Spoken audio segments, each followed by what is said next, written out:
Good afternoon. Welcome to the live event, 7 Fitness Areas. Today I'll be talking about self-coaching using the 7 Fitness Areas framework. 7 Fitness Areas framework is something I put together to give people access to the powerful habit change capability that we have with neuroplasticity.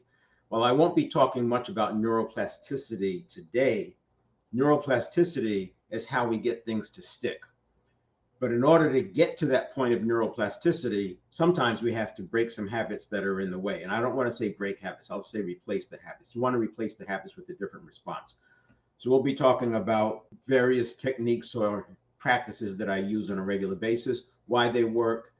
We're not talking about mental health today at all. This has nothing to do with mental health. It has to do with dealing with the day-to-day anxiety that comes in a VUCA environment: volatility, uncertainty, complexity, and ambiguity. In business, you can get anxiety from an unexpected bill. You can get it from an unexpected piece of mail from the state or the country or city, wherever you are. So anyway, that's what it is. What it's not is it's no mystical mumbo jumbo. This is not law of attraction. Law of attraction was created in the late 1800s. So it's been repurposed and popularized and talked about differently, and it got new life with quantum physics and all. But basically, law of attraction is from the late 1800s. I did use some of these principles. I've been reading these books since the 70s, and I did use some of the principles that are there because they work. It's just that in the 1800s, they didn't have the brain scan capability that we do today to be able to see exactly what's going on in the brain. So again, it's not any mystical mumbo jumbo. I think it's different than anything you've seen, at least parts of it. And I think within 30 minutes, you'll see at least two things, well, at least one thing, maybe two, that are that create a dramatic shift. And I'm going to say this now. For some people who hear this dramatic shift that I'm talking about, some of them just reject it right out. It's just, no, there's no way. That's crazy. Or they shut down. Same thing. Another group will work feverishly to make it connect to something that they've already known. This is like confirmation bias, almost like cognitive bias is coming into play because they know that what they know is true, and now they're hearing this and it sounds right, and they're trying to make it fit, and they're making things up. That's the second group. And then the third group just blanks out. And it's actually the third group that audio event is going to be really good for, because that group that blanks out, in my opinion, is a cognitive dissonance happens because they realize there's two things that exist. There's the thing that they believed most of their adult life, and then there's this thing I'm telling them which seems plausible and it doesn't work, and there's a cognitive dissonance that happens. That cognitive dissonance is actually present when neuroplasticity is going on. So a lot of times if you just get away from something, for me, because I'm constantly pushing on the outer limit, for me, I know when that cognitive dissonance hits, I'm about to have a breakthrough. You can't have a breakthrough without having a break with the past, and that break with the past creates that cognitive dissonance. And I know that just going to bed, not right away, it doesn't have to be, but I know that when I go to sleep, my neuroplasticity kicks in a little bit more because you're not getting any cues. The brain is able to do its thing. You're getting rest. Neuroplasticity requires some rest. You wake up, you hold brand new outlook. And I've gotten so used to it that I can spot it coming in. And that's what we'll talk about. What I wanted was a way to reset the conditioning without hours of meditation. Now, nothing against meditation. I think meditation is really powerful. I first learned meditation in the martial arts as a teenager and did not like it because the focus was on perfect meditation and your mind is racing and all that. I like what Emily Fletcher says about it. She says the objective of meditation is not to get good at meditating. The objective is to get good at life. So when you look at it from that standpoint, meditating, there's so many benefits to it. I would never take anything away from it. However, some people are in such a stress response, they're so deep into that fight or flight, freeze or faint, and they can't even think about meditating, let alone do it.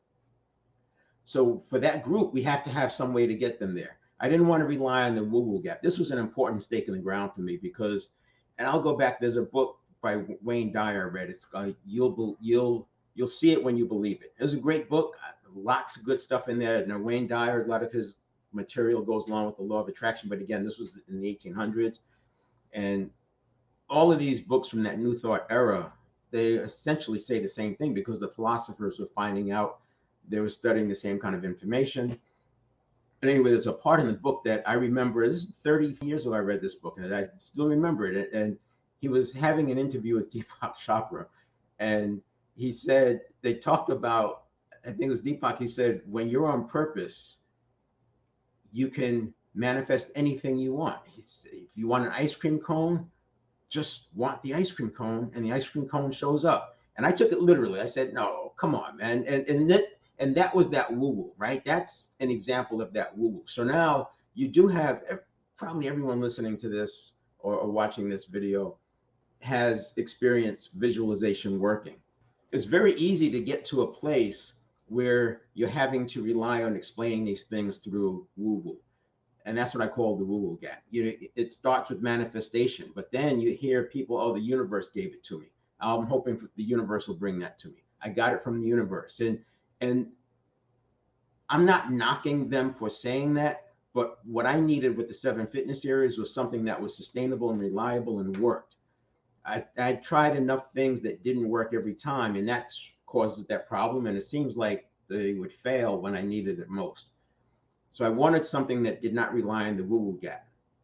And then also, I needed to help those people who have a fear of getting emotionally hijacked. Some people have trouble getting across that upper line. They've got an upper barrier. Now, there's all kinds of things that keep us from rising above that line. And for some people, it's this idea of they don't want to fall from that high. It's like fear of success. They stepped too far. They went a bridge too far, so to speak, before, and it was a catastrophic failure. And they never ever want to risk going a bridge too far again. So they take baby steps, and that's this belief that this anxiety spiral is just around the corner. I'm saying it in different ways. You'll have to fix it up and make it make sense to you. But hopefully I'm talking about things that people have already experienced. And then I also wanted to get away from this belief, because when you start talking about, oh, you have to believe it harder, you didn't believe enough, that's back into the woo-woo gap. People can't understand that. So I didn't want to have this requirement that you just have to believe it. If you believe it with enough emotion, everything on here, well, emotion is a powerful empowerment catalyst. There is a spiritual realm. I believe that the spiritual area is vast and undefined. Undefinable is not definable. You have your clues, and then you have the physical, and this woo-woo gap that I was talking about. You could be walking around the wide woo-woo gap, but I'm telling you that if your woo-woo gap is this wide, I would say that 9/10 of that I can explain with neurobiology and physiology and things that are related to that. Quantum physics will come into play as well. And by the way, having a viewpoint of quantum physics versus Newtonian physics, everything being atoms, it helps to make sense of this. So the 7 Fitness series is, here's what I came up with. It was, you see I have do have on the bottom, mental, physical, spiritual, and it's in order. It's in the order that I have for a reason. I spent about 4 years working through this, experimenting, working it out with people, going back to the drawing board, doing some more research. And here's where I came out. Mental, physical, spiritual, emotional. These are the 4 that are in our control. We dictate what we do. This is no one. I don't need anybody else for me to have a thought. I don't need anyone else to do something on the physical side.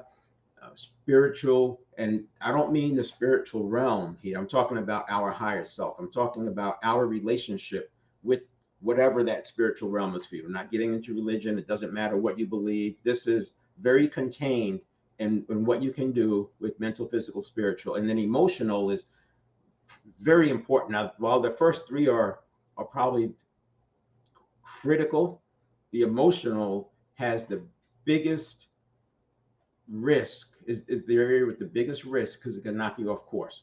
The emotional, I call it the gateway to the right side being the health, wealth, love, and happiness, right? Relationships, professional, financial. Again, it's in order. The emotional part can be an empowerment catalyst, and it can be a huge resistance factor. We've all seen people being triggered, and when they're triggered, they do not have access to their full capabilities. We've also seen people do things way above their level. You see this happen in sports when they get emotionally charged. It's that right balance, and they're playing out of themselves. We used to say they're playing way over their head, but they're winning, right? And it's like everybody's like tiptoeing around because they don't want to trigger this thing. Well, what I wanted to do when I came up with this was to find out, what does it mean to trigger that thing, and how do we maintain that state?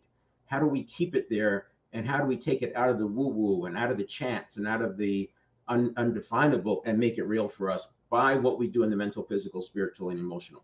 And then relationships, professional, and financial. When I'm working with the client, the way this works is that we'll do laps around this section here. We'll do laps until we can get to the point where we're ready to go over here. Now, what'll happen, because they don't come to me to say, hey, I want to learn, how to better control my habits. They come because they have an objective, and that objective requires them to be a different person. So in becoming that different person, there's reasons why they haven't become that person before. There's risks, there's threats, there's scary stuff, and then there's opportunities that they don't want to give up. Avoid gain a benefit or avoid a loss. It's the same thing. At the extreme, that becomes fear and greed. And that's what shows up. And that's what keeps people from getting here, because as you get close to that and you get excited, excitement can have the same signature as anxiety. And what will often happen is that they start getting anxious thoughts, even though they should be happy. They get anxious thoughts, and that triggers more anxious thoughts. And next thing you know, they're thinking about, oh, I'm jinxing it. That's, I think, where that term probably came from, because people stop talking about it in an excited way. Next thing you know, they're not jinxing it. What's happened is you've brought in some other anxious thoughts, and now you've gotten tight. Because you've gotten tight in sports, they would say that you choke. So the emotional gateway is very, very important. It's important to be able to infuse yourself with positive emotion. And it's also important to be able to turn around the negative emotion. We're not talking about suppressing. Very, very important to not be suppressing, because when you suppress negative emotions, you also limit your ability to experience the positive emotions. So the 7 fitness areas, every area has, at least in the first 4, I don't spend a lot of time talking about the relationship, professional, and financial in this kind of a venue, because it's more about designing it. We're designing a life and then living that life. And so we're starting with a blank slate. Sure, there are principles out there, and there's some great books I'll recommend on relationship, professional, and financial. And we'll bring in some principles, because you want to do things based on principle. And in the beginning, that's what we use. We use principles. They don't have the habit patterns. They don't have the tapes to hang that stuff on. So we use principles, and then we build out that plan. So it's like starting with an on-ramp, and then that on-ramp leads to the big highway, to the vision, to the life design that you want. So each of the 4 areas has roughly well over a dozen resistance factors. And then for the resistance factors, I have what I call empowerment catalysts that overcomes them. And we're all different. We're all the same, but we're also all different, depending on how you look at it. And so I create, or I bring in, the empowerment catalyst based on whatever that resistance the person is going through. And so everybody doesn't need all the empowerment catalysts, and everybody doesn't have all the resistance factors. I'm looking for the 2 or 3 that are mainly in the way. And so when I was talking about doing laps, the idea about doing laps, sometimes we have to get to the point where we can just get them to accept the fact that they haven't tried everything, right? If a person, I've tried everything, it's the house is burning down, there's nothing I can do. I've got to at least get them to accept the fact that they haven't tried everything. And we do different things to break that pattern. Once we get that, then we can do another lap around this thing and maybe go a little bit further. And before you know it, we're actually getting them to start changing their vocabulary. And then next thing you know, we're managing their state, managing their emotions. So it depends. Everybody's different is the point. So again, a shift is required in each of the areas. In the mental area, you have to discern between the conscious versus the subconscious. And by the way, I use subconscious and unconscious interchangeably. I got this from neuroscientists when I was studying neurochange. To be a neurochange practitioner, I was able to do that with neuroscientists. And unconscious, subconscious, it doesn't matter which one you use. And I tend to use subconscious because I make the point that the sub, by definition or by name, is below, and then you have the conscious mind, and then the higher self. What's happened usually between the ages of 30 and 50 is we slowly but surely, we let that subconscious come above the conscious mind, and now the subconscious is running the show. And if we're not careful, this conscious mind will look at the subconscious and the higher self as the same thing. I've even had people describe it that way, and then you're really in trouble. Why? Because the subconscious is from the past. The subconscious is associations and habits. I think people agree with that one. Conscious mind is real thought. But if the subconscious is associations and habits from the past, then doesn't it stand to reason that if we're going above the line and working on something new that we've never done before, those responses and those reactions coming from those past associations probably need a second look. We probably need to cut the deck. And that's why I talk about we want to make it a data point. One of the easiest ways to discern the difference between the conscious mind messaging to you and the subconscious messaging to you, and you'll notice I don't call it a subconscious mind. I won't give it that respect. The mind is a powerful asset that we have. The subconscious is a network of neurons firing and wiring together, sending impulses through the neurons, 100 billion of them. And those impulses, because that's energy, and thought at its most basic form is energy, you can see why it's confusing. But if you think that the subconscious is you and you treat it like it's you, then you end up defending your first reaction of what you thought. Now, fast and slow thinking is how we're the early stage of discerning the difference. Fast thinking is coming from the subconscious. It's not thinking at all. It's associations. It's like your life flashing before your eyes when you fall off of some tall object. That's how fast it can process. It gives you an idea of how fast it can process, but that's the past, and it's super fast. So about a quarter of a second, the subconscious is already reacting. It takes another quarter of a second, so a total half second for the conscious mind to come on board. And so you can discern just by how fast things are coming.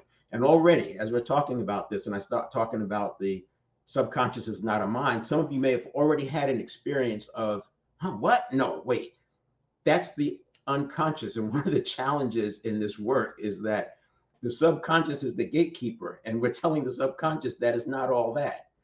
And so this is why you run into some. I'm laughing because I'm thinking about some of the conversations I've had with people around this topic. So fast is subconscious, slow is conscious. That's a good start. Rethink cognitive processing. Spilling the beans here in this slide too. The majority of your cognitive processing in general, again, I'm not talking about mental health. The majority of our cognitive processing is physiological. The fact that we say 95% of our lives are run by habit, that kind of tells you that if that was not a whole lot of conscious thinking going on. And if you make the next step that says habit is really associations from the past, which makes sense, right? Stimulus response is an association. If you make that next step, then you have to say associations are probably coming from the subconscious. Well, if you look at all the attributes of the subconscious, all the things that are known in the textbooks, and then you look at all the attributes and what's known about the 100 billion neurons, the network of neurons of 100 billion of them interacting with other neurons, you'll have to say these two things are the same. Therefore, the subconscious must be the network of neurons. That's the second time some people may have had that. What? No, come on, get out of here. Because we called it a subconscious mind and an unconscious mind forever. Hundreds of years, it's been a mind. All the books say it's a mind. And who's going to unwind that? That's the issue. So for me, I'm not a scientist. My job is working with business people to get better results. I don't have to live into the paradigm or the curbs that have been put out there for psychologists, etc., that calls this thing a subconscious mind. I'm not going to call it a subconscious mind because it's not. The mind is very different. The mind regulates the flow of energy. If a person dies, their mind is gone, the spirit is gone, the soul is gone. What's here on earth is the neurons in the brain. If the subconscious is the neurons, then that's body. It's not mind. That's the way I'm going to look at it. I'm not asking you to adopt that, but I would say for the next 40 minutes or 35 minutes or so, suspend judgment and then see where you land. The next one is the interaction with the higher self. I've already talked about that. The spill the beans on this one is consciousness, which is what we're talking about, that small slice of higher self that's our way of interacting with the spiritual realm, whatever that is for you. Consciousness cannot be defined. And I say it cannot be defined because there's a lot of definitions and they don't agree. Same with the mind. They say the mind is the brain at work. That's not how I would look at it. The mind is actually directing the brain. You can look this stuff up. Don't take my word for it. Do your own research, come up with your own hypothesis and try to debunk what I'm saying and do it from a top-down standpoint. But the interaction with the higher self, I define consciousness. I don't define consciousness. I explain consciousness by saying it's awareness of awareness. So you all are aware that you're watching a video about this topic of the subconscious, and it's kind of strange. And now we're talking about awareness. And you're also aware that you're having that awareness about a conversation about awareness. See, we can be aware that we are aware that we are aware that we're aware. So now, if you think about it from a habit change standpoint, we've all lived that where we're doing something and we're saying, I know I shouldn't be doing that, but I'm doing it. And the problem with that statement is that those two are equal.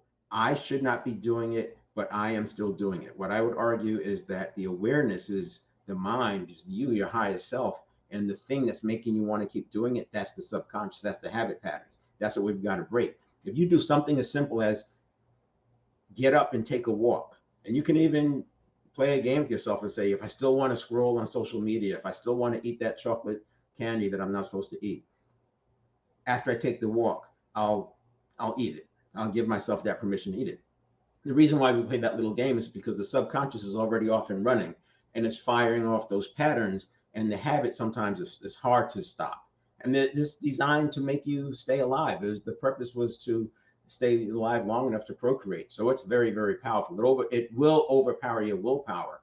But if you break the pattern and you get a whole different set of neurons firing, it's not even important. That chocolate candy, no, I don't even want that anymore because now this other thing is more exciting. And then the emotional area, maintaining a growth mindset.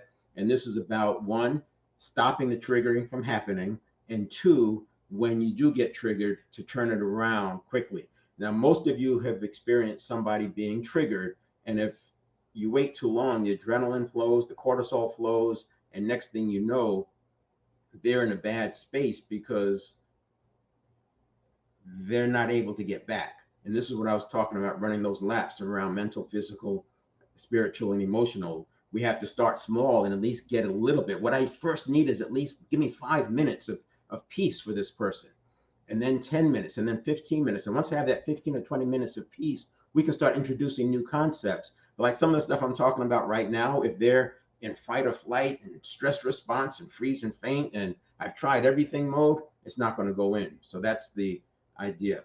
And so we'll talk about that now. And the way we do it is by retraining the unconscious. See, the subconscious is so fast that you can't do it with thought. That's what most of us have been trying to do, trying to break our habits with thought. But it's so fast that by the time it's happening, it's already too late. It has the jump on you. David Goggins says the body has the tactical advantage over the mind. And he's absolutely right. The body, which is where the nervous system in the brain, so we got 100 billion neurons, 86 billion in the brain and 14 billion throughout the body. And that's where that firing is going on. And it's so fast, it does have the tactical advantage over the mind because the reaction time is a quarter of a second. I already talked about reconditioning the subconscious. We're training it. I'm literally giving you a reset button. And if I asked 100 people, would you like a reset button that resets your subconscious so that your habits match or in aligned with your goal and your life design? I think 99 out of 100 would say yes.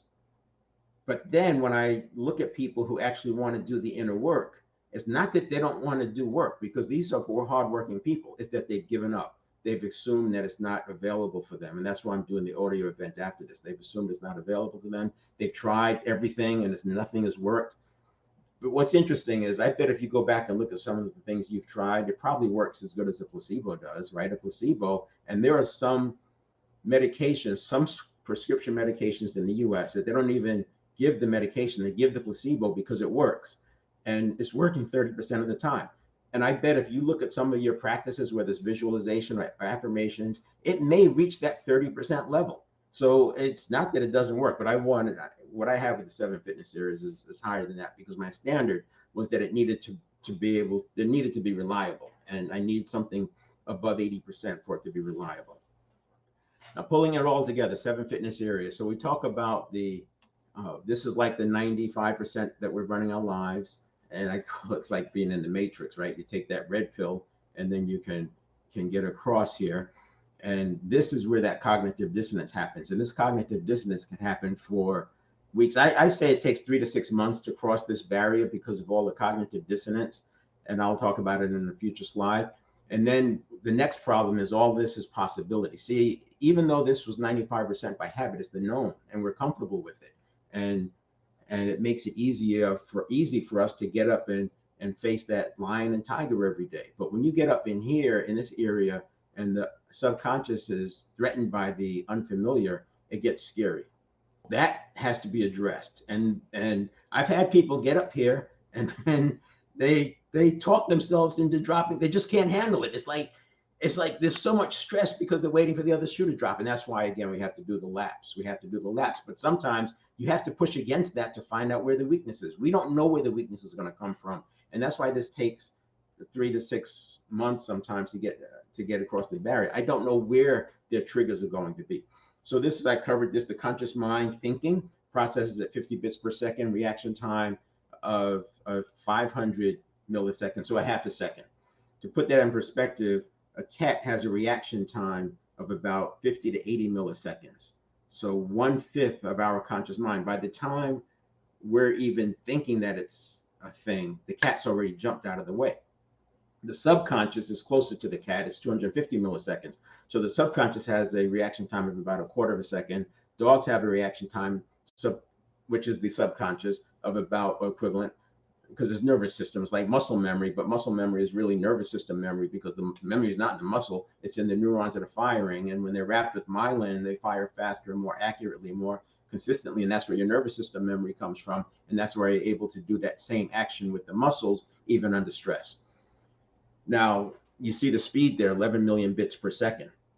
And that's why that on the subconscious is so fast. I mentioned watching your life flash before your eyes. That gives you an idea of how fast that processing is, which is why that initial triggering can happen so fast before you even think about it, which is why we go back in the emotional area.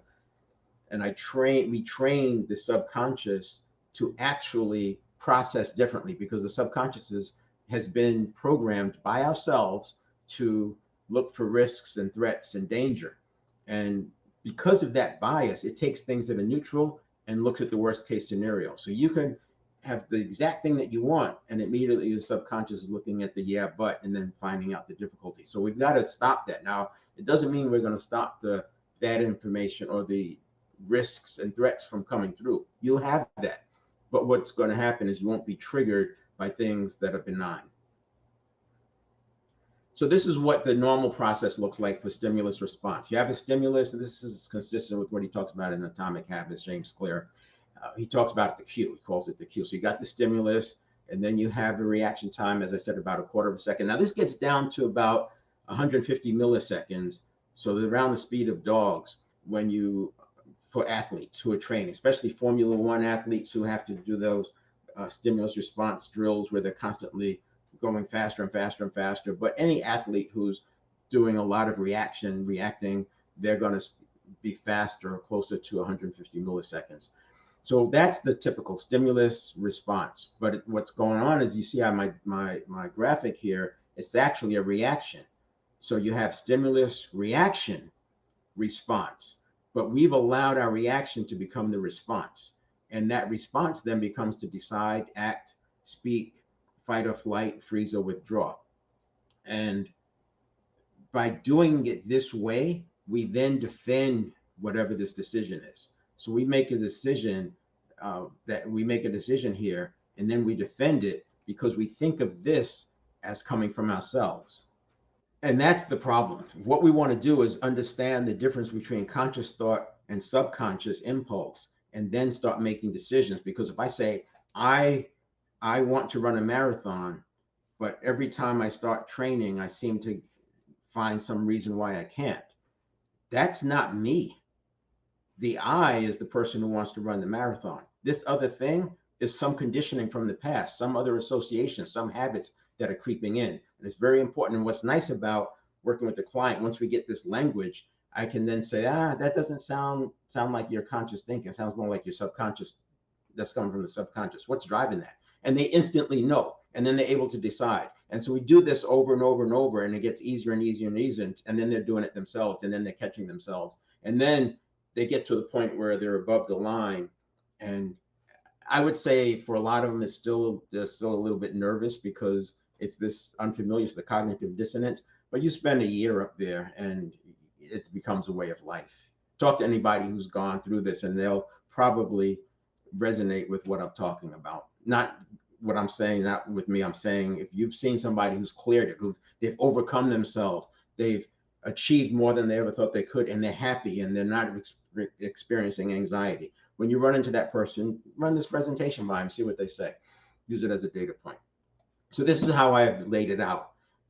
We call it stimulus response, and that whole stimulus response is happening in a half second or less, right? Because if the conscious mind comes online in a half second and the reaction is happening in a quarter second, we're somewhere between a quarter of a second, probably a third of a second, where we're already deciding what to do.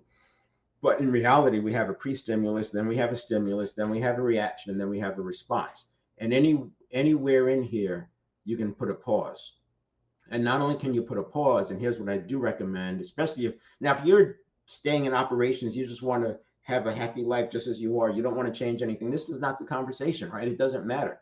This is not mental health. We're not trying to fix anybody. But if you want to do something that's never been done before, or that you've never done before, or that's out of your reach, then we need to change this reaction. And instead of making it the way of the world or the model of the world, this is just a data point. It's just a data point that your now response, your conscious mind comes online to say, what do I want to do, think, or say about this particular data point?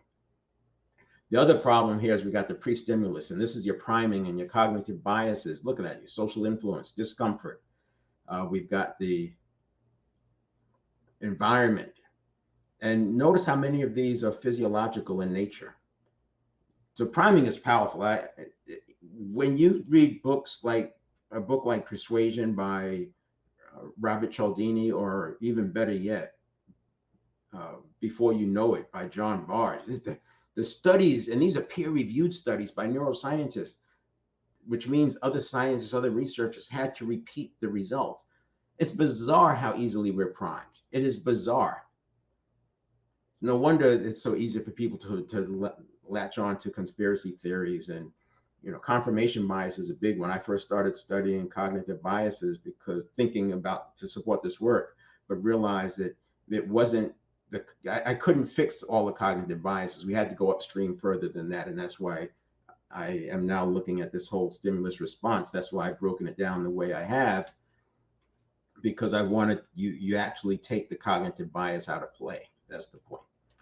All right, now the mental area. So there's 3 human needs that when met create intrinsic motivation, pleasure from the activity itself, which is intrinsic motivation. A lot of people say intrinsic motivation or motivation from inside. Yes, that's true, but it's motivation from inside because I enjoy doing the activity. Talk to motorcyclists, we don't need a destination, a reason to go somewhere. Any destination is good enough, right? Because we enjoy riding. The riding is entertainment enough that it doesn't matter where we're going. We enjoy it. Now, I don't want to get too far, but I would say if you're a leader or even in sales, look up self-determination theory and start paying attention to what you're doing that impacts the autonomy, competence, and relatedness of the people around you. Physical, some cognitive processing is physiological. I already mentioned this 100 billion neurons firing where each neuron interacts with up to 10,000 or more other neurons. The neurons get wrapped with myelin, as you'll read about in Grit by Angela Duckworth and Talent Code by Dan Coyle. And as they get wrapped with more myelin, they fire faster and more accurately. And that's what makes habits so hard to break. But what's interesting is the synapses, the neurotransmitter between the neurons, that self-eliminates with lack of use. So if you stop doing this habit and you start doing this habit over here, that neurotransmitter goes away. This is the dopamine and serotonin. Think about that. And that goes between these neurons, and now you have a new habit forming. And it's easier to replace a habit by doing something differently rather than worrying about breaking habit. And once you get this distinction between the conscious and the subconscious, you realize what you're doing is training your subconscious. It's not about overpowering it with willpower or thought. Fast and slow thinking, I already talked about that. The fast thinking is not thinking at all, it's associations. Slow thinking is the conscious mind working. The objective is to, one, know the difference, and then we do those laps, because a future objective is to be able to have the conscious mind govern the subconscious. And then we use the higher self to help us do the reprogramming. So in the workshop tomorrow, we'll actually do that, where we reprogram the subconscious. Once you do it a few times in small things, you can apply it to larger and larger things. The reason why we can't just jump out and start on larger things is because you don't know where that anxiety is going to come from. You got 100 billion neurons interacting with each other. You don't, it's like mobs, like a mob mentality. You don't know what's going to set them off until you set them off. And it's a learning, it's trial and error, literally trial and error. So now we've got the cognitive. I put this up there because look, again, just to make the point that all of this is most of this is physiological, right? And then we're going to go to reframing. Most of you have heard about reframing. There's two types: contextual reframe versus meaning reframe. And reframing does work. This is after the stimulus reaction, though, right? Then the person is already thinking about it, and you come in and you reframe it for them, and then they relax. It works on the milder things, but if somebody's like triggered and fight and flight, and their adrenaline is flowing, it's kind of hard for reframing to work because they won't even listen to you. It's like, how do you reframe for somebody who thinks they're drowning? And when somebody needs psychological air, to me, it's just like drowning.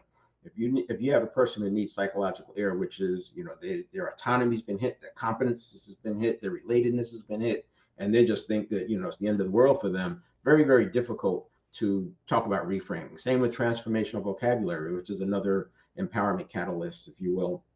But that comes after. And this is what I needed. I needed something that comes before. So we want to have the after stuff works 100%, not 100% of the time. If the reaction is mild enough, if the triggering and the anxiety and the emotional charge is low enough, then the reframing works, the transformational vocabulary works. And what I needed to do was, one, keep those charges low, and then when the charges do get high, have a quick way of reversing it before it gets too late. I still think even if you are well steeped in this work, you can still get triggered beyond what's capable, and you might need a few minutes. It may not be seconds, but generally speaking, it's seconds, because you already know it's coming from the subconscious and just that awareness. As a matter of fact, what's cool about it is when you get far enough along, changing habits is as simple as becoming aware that I don't want to do that anymore. And the conscious mind has such a relationship with the subconscious that it's done. It's already done because we've taken the subconscious out of this superior position. If you want to take a screenshot of that, if you haven't heard of reframing before, you use it, and a screenshot of that, meaning reframe. So the first one is contextual, this is meaning. And then back to, so when you get into the subconscious, think about in the context of the five senses, because that's the physical.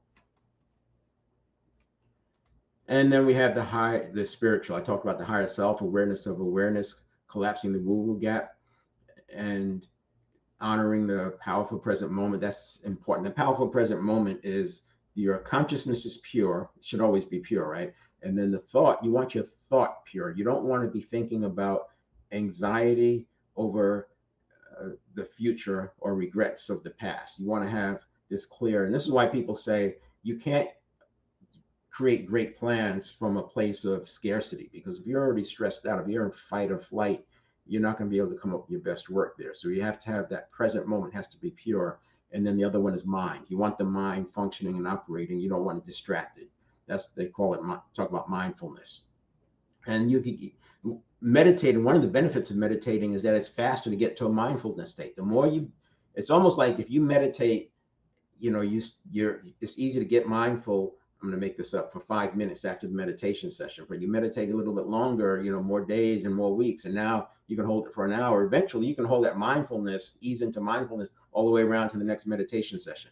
So like I said, there's a lot of benefits with meditation, but it's not required to start the journey. And then I already commented, use the higher self to retrain your subconscious, and put the automaticity. See, we were going to put the automaticity to work for you. We've all seen the automaticity of the subconscious. Now we're going to put the automaticity to work for us. Typical stimulus response, we're retraining the subconscious to scan for the positive. This is the positivity exercise. And before I get there, this is your empowerment catalysts.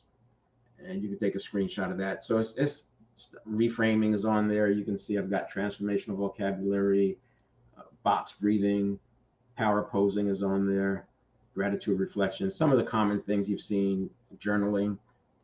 There's more. I've got dozens of these, and it depends on what I'm running to. So I talk about retraining the subconscious with the positivity drill. Now, this is that same diagram, but you can see it's adding some things. So I have the stimulus, we saw the reaction, and we saw the response. But now we have this positivity drill I'm putting in there, and we have this assess and choice. So when I talk about a pause between the stimulus, the reaction, and the choice, we're only talking a quarter of a second or a half second. A half second is enough of a pause to not be triggered because you're making the reaction a data point. You're making this a data point, and then you assess it to see, what do I want to do about this data point? Do I want to do it? Maybe I'll delay it. Maybe I'll dump it because it doesn't matter, or delegate it. I'll give it to somebody else, another team, or I'll handle it at another time in a meeting, whatever. And then we have the positivity training. This goes into more depth, of course, when I'm working with the client. But the positivity drill, you start with a negative experience, so you get a flat tire. Now we're training the subconscious. This is not an intellectual exercise that you're learning to do something differently. This is you retraining your subconscious. So literally 3 times a day, come up with 3 different incidents. Start small, easy. Do it 3 times a day. When I did it with meals, and come up with a negative experience and immediately flip to the more positive, to the larger positive context. So in this case, the car. I couldn't have a flat tire if I didn't have a car. So I'm very grateful to have a car. So when your subconscious is trained and taught to look at danger and threat in the context of this because of something I wanted. See, at one point, having a car was a goal. Now I've reached the goal, but it comes along with some things like putting gas in it and getting flat tires. It's not reframing. It's not positive mental attitude. It's not willpower. It's not suppression. You're literally spending time retraining your subconscious to have a negative thought, flip to the more positive one. So now you have step 1, think of a bad experience. Step 2, quickly switch to the larger positive context. Step 3, let that bad experience fade into the presence of the larger positive context. And so this part here happens if you're doing, let's say you're doing 30 seconds, this part here is in 5 seconds, and then you're basking in it for 25 seconds. So in a minute and a half, 2-3 minutes, you can have this exercise done. And then, like I said, 3 times, right? 3 different incidents, and they'll get faster and faster. And then also practice it during real life to get used to it. And there's the summary. You can screenshot that. Just go through those steps. You can literally do this 3 times a day. In 6 weeks, you'll see your life will be on a different trajectory.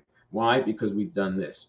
We put in a positivity step. So now instead of getting 70% of my stimuli coming in as negative, only 30% are coming in, and I have more capacity to make those assessments. And then the emotional part, in her book, Joan Rosenberg talks about all the negative emotions can be distilled to these 8. And the reason why to come to these 8 is because if you don't label it, you run the risk of everything just being anxiety, and then everything is just bad. And this is where people say there's nothing good. By labeling it, you can now do something about it. See, you do something different between sadness or shame or helplessness or anger. But if it's all anxiety, all you do is fight, flight, freeze, or faint. So the exercise is this. This is what we're going to put in here. So this was the prevention. We have positivity as prevention. And now we're going to put in a new habit on the emotional side. So when you do get triggered, you can turn it around quickly. So you want to locate that emotion. Where is it? Where do I feel it? And this gets you to acknowledge it. You're starting to think about it. You're accepting it. You're not suppressing it. You're curious about it. And then you label it. Give it one of these 8. And, I'm going to trust Joan Rosenberg. Why do I need to come up with more? Which one of the 8? And then what's the lesson from it? So locate L, label L, learn. And this happens in seconds. And the basis of this is that emotions were never meant to be dwelled upon or harbored. If it's energy in motion, it's flowing through 90 seconds, it's done. When you stick and hold on to an emotion, it becomes a feeling. Now it's in your network of neurons, and it's ready to be called up by the next anxious thought that you have. Let those emotions pass through. Now, in the beginning, when working with the client, we have to process a lot of these emotions, and I give them cues and things like cancel, and stuff like that. And that's just wisdom. You have to teach them some cues to where these negative thoughts come up. They have a quick way of disposing them, not suppressing, but disposing. Why bring up something negative that happened 30 years ago? Why let that impact your thinking?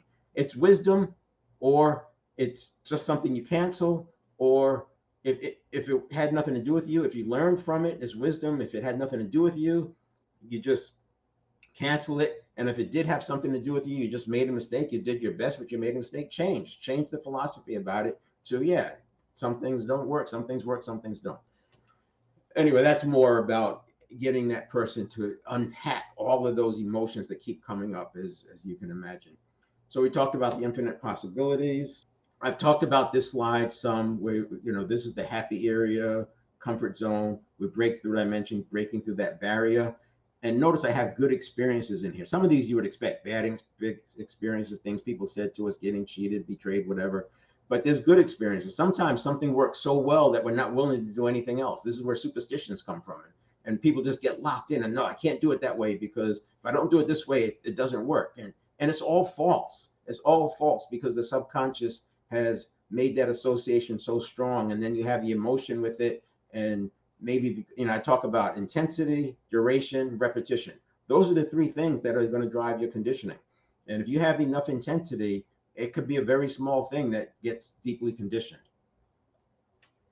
And then I talked about the unfamiliar and the unknown. So infinite possibilities, it can be daunting up here because that's that cognitive dissonance is going to keep kicking in. But remember, you can't break through into a new paradigm, a new reality, a new designed life without breaking from the past. So understand it's cognitive dissonance. Don't mistake it for anxiety, and then you can work with it. The principles and frameworks during the transition, I mentioned that. So we're going to use frameworks, best practices, and principles. And then we want to focus on our strengths and consistency. So we're not going to chase every opportunity. We're not going to react to every threat because most of them don't matter. If we're focused on principles, strengths, and simplicity, it's going to work out. Companies who are in operational excellence know this. They just keep doing their thing. Now, every once in a while, something needs their attention, and you'll have ways of doing that by looking at your KPIs. But as long as it's kind of within this zone, we just keep operating. Then when it starts getting out of that zone, okay, maybe it's time to do a pivot. This becomes a project. Then with operational excellence, it gets to that place. Maybe we do a project or a pivot. And that's what I have here, the projects and pivots and operational focus. And then we've got the workshop tomorrow, 7 a.m. Pacific time. You can sign up at the neuroplasticsolutions.com workshop. And we will see you. And check back because that link will still work. If I have another workshop in a couple of weeks, that link will still work for it. All right. So that is it. We will see you hopefully in the audio event. If not, next week, if you have somebody who wants to view this, I have scheduled another live event next week, and I'll do the audio event after the morning one. So I'm doing it at 7 a.m. and that way the people from Europe, it's like they're 3 o'clock, and then they can participate in the audio event afterwards. But that's it for now, and we'll see you next time. Thank you for joining.